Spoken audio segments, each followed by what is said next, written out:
السلام علیکم ورحمۃ اللہ۔ اچھا، یہ انگلی جو تشہد میں انگلی اٹھائی جاتی ہے، اس کا طریقہ یہ ہے کہ اشہد اللہ، لا پر انگلی اٹھائی جائے، الہ الا اللہ پر نیچے کی جائے۔ سب سے بہترین طریقہ یہ ہے، بس اشہد اللہ، لا پر اٹھائی جائے، الا اللہ کے بعد اس کو انگلی کو نیچے کیا جائے۔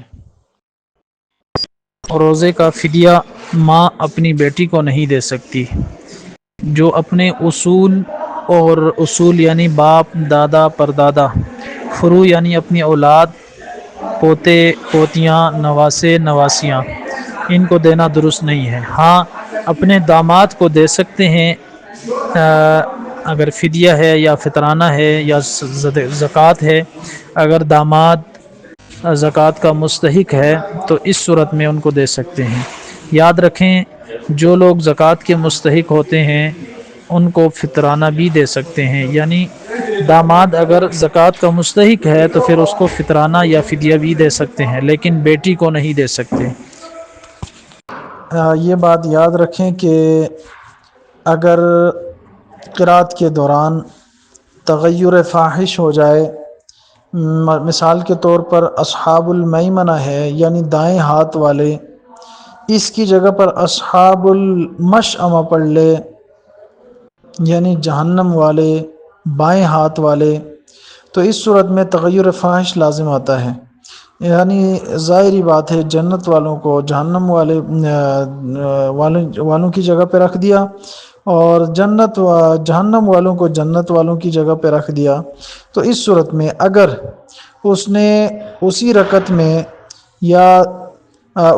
میں اگر اس نے اس کا اعادہ درست طریقے سے کر لیا تو ٹھیک ہے، نہیں تو تغیر فاحش کی وجہ سے نماز فاسد ہو جاتا ہے۔